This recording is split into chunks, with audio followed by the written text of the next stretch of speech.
जरा सोचिए, एक ऐसा राज्य जहां आधी सदी से भी ज्यादा समय तक सिर्फ दो ही पार्टियों का दबदबा रहा हो, और अचानक एक सुपरस्टार की नई नवेली पार्टी उस पूरी राजनीति को ही पलट कर रख दे।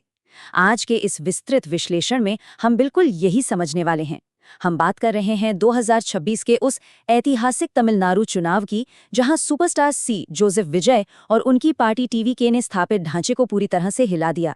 ये कोई आम चुनावी जीत नहीं थी, बल्कि रणनीति, तकनीक और जमीनी स्तर पर किए गए काम का एक शानदार मास्टर क्लास है। चलिए सीधे मुद्दे पर आते हैं। आज हम इस पूरी केस स्टडी को 6 अहम हिस्सों में डिकोड करेंगे।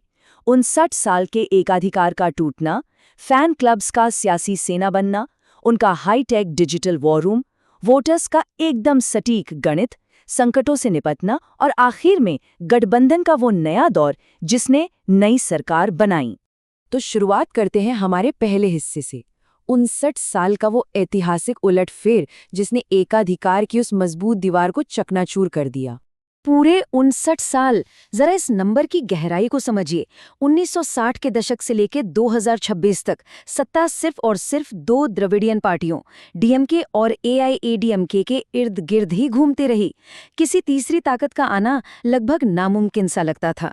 ये 59 साल एक ऐसी अभेद्य दीवार बन चुके थे जिसे गिराना किसी भी नए दल के लिए सिर्फ एक सपने जैसा था। लेकिन फिर 2026 के नतीजे आए और सारे के सारे समीकरण धरे के धरे रह गए। चुनावी डेटा साफ बता रहा है कि क्या हुआ। अपनी पहली ही कोशिश में, जी हां बिल्कुल पहली कोशिश में, टीवीके ने 108 सीटें झटक लीं। डीएमके 59 और एआईएडीएमके 47 पर सिमट गई।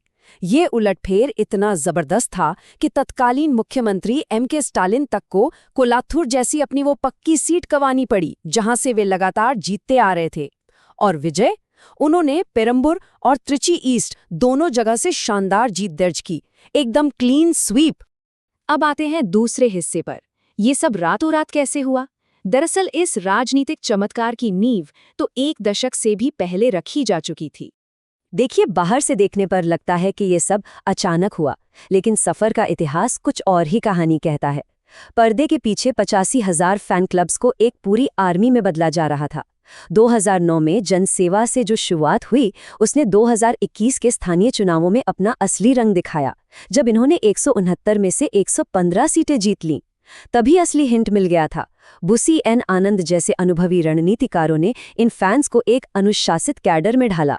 फिर 2024 में टीवीके का जन्म हुआ और 2026 में इतिहास रच दिया गया। अब यहाँ जो सबसे दिलचस्प फैक्टर है वो है पैरा सोशल ट्रस्ट। इसका सीधा सा मतलब ये है कि 30 सालों तक पर्दे पर जो हीरो सामाजिक न्याय के लिए लड़ रहा था, लोगों ने उसे असल जिंदगी से जोड़ लिया। ये मनोवैज्ञानिक बंधन बहुत गहरा था। जब विजय सचमुच में एक राजनीतिक विकल्प बनकर सामने आए, तो ये 30 साल का भरोसा तुरंत वोटों में बदल गया। सिनेमा से मिली ये अपार सद्भावना ही उनकी सबसे बड़ी ताकत बनी। चलिए तीसरे हिस्से की तरफ बढ़ते हैं। ये चुनाव सिर्फ जमीनी रैलियों का नहीं था, बल्कि ये लड़ा गया था एक बेहद हाईटेक डिजिटल वॉर रूम से। जरा इनके डिजिटल हथियारों पर गौर करें, ये वाकई चौंकाने वाला है। इन्होंने पारंपरिक मीडिया की बहुत ज्यादा परवाह नहीं की, बल्कि सीधे 1 लाख डिजिटल वॉलंटियर्स की फौज उतार दी। पूरे राज्य के 88,000 बूथ्स का एक डेटा मैप किया गया। व्हाट्सएप के जरिए घर घर एकदम सटीक और लोकल समस्याओं पर बात करने वाले मैसेजेस भेजे गए। और सबसे कमाल की बात, एक एआई चैटबॉट जो दिन रात काम कर रहा था और जिसने तमिल भाषा में 2 करोड़ से ज्यादा सवालों के जवाब दिए। मतलब एक छोटे देश की पूरी आबादी जितने सवालों को सिर्फ एक एआई ने हैंडल कर लिया। और ये शानदार तरीके से हमें बताता है कि इनकी क्राइसिस मैनेजमेंट टीम कितनी तेज थी। किसी भी फेक न्यूज की उम्र महज 30 मिनट होती थी। एक उदाहरण देता हूं। जैसे ही पूर्व मुख्यमंत्री अन्नादुरई का एक AI generated deep fake video viral हुआ, इनकी प्रिडिक्टिव एनालिटिक्स और एआई टीम तुरंत एक्टिव हो गई। बिना एक पल गवाए 30 मिनट के अंदर एक मजबूत काउंटर नैरेटिव तैयार करके उस वीडियो की पूरी हवा निकाल दी। एकदम सटीक और तेज एक्शन। अब चौथे हिस्से में बात करते हैं उस गणित की जिसने इस जीत को पक्का किया, यानी सही जनसांख्यिकी और कल्याणकारी नीतियां। राज्य के पुराने जातिगत समीकरणों को तो जैसे किनारे ही कर दिया गया। डेटा साफ बताता है कि पार्टी ने किन लोगों को अपना टारगेट बनाया। 55% युवा मतदाता, 40% महिलाएं और शहरी वोटर्स का एक बहुत बड़ा हिस्सा टीवीके की तरफ आ गया। पुरानी सरकारों से जो एक तरह की निराशा थी ना, टीवीके ने उसे बहुत ही स्मार्ट तरीके से अपने पक्ष में मोड़ लिया। और ये मुमकिन कैसे हुआ? जरा इन वादों की तुलना कीजिए। एक तरफ पुरानी द्रविडियन पार्टियां, वहीं पुरानी 2000 रुपए की सब्सिडी और पारंपरिक योजनाओं पर अटकी थीं। दूसरी तरफ टीवीएमके ने सीधे महिलाओं के लिए 2500 रुपए महीने की घोषणा कर दी और युवाओं को रोजगार देने के लिए एक पूरे की पूरी एआई सिटी बनाने का वादा कर डाला। ये इतने ज्यादा फोकस्ड और टारगेटेड वादे थे जिन्होंने दशकों पुरानी वोटर लॉयल्टी को जड़ से उखाड़ दिया। लेकिन जैसा कि हम 5वें हिस्से में देखने वाले हैं, ये सफर बिल्कुल भी आसान नहीं था। सत्ता तक पहुंचने के इस रास्ते में पार्टी को कई गंभीर और असली दुनिया के संकटों का सामना करना पड़ा। इनमें सबसे मुश्किल दौर आया 27 सितंबर 2025 को। करूर की एक विशाल रैली में मची भगदड़ में 41 लोगों की बेहद दुखद मौत हो गई। ये एक बहुत बड़ा झटका था।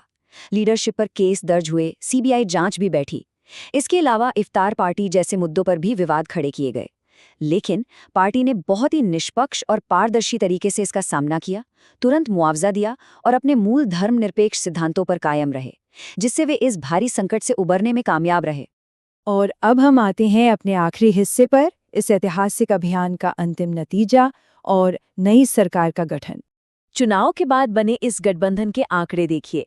107 सीटें जीतकर बहुमत के बिल्कुल करीब पहुंचने के बाद भी विजय ने बहुत ही समझदारी से बाकी छोटी पार्टियों को साथ लिया। 13 मई को उन्होंने 144 हाँ के वोटों के साथ अपना फ्लोर टेस्ट आसानी से पास कर लिया।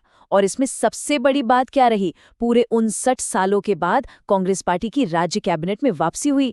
वीसीके और आईयूएमएल जैसी पार्टियां भी सरकार का हिस्सा बनी। ये राज्य की राजनीति में एक बिल्कुल नया अध्याय था। तो अहम बात क्या है? इस पूरे विश्लेषण का सबसे बड़ा निचोड़ यही है कि भविष्य उनका है जो ज्ञान को हथियार बनाते हैं। 2026 के इस चुनाव ने ये साबित कर दिया कि जब मॉडर्न डेटा, हाईटेक साइंस और एक सुपरस्टार की गुडविल एक साथ मिलते हैं तो राजनीति का इतिहास बदल जाता है।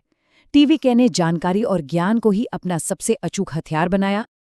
और अब इस विश्लेषण को खत्म करने से पहले एक बड़ा सवाल, क्या स्टार पावर, हाईटेक डेटा और एकदम सटीक रणनीति का ये जो नया कॉम्बिनेशन बना है, क्या ये अब भविष्य के सभी क्षेत्रीय चुनावों का एक परमानेंट ब्लूप्रिंट बन गया है? क्या हमारी पारंपरिक राजनीति हमेशा के लिए बदल चुकी है?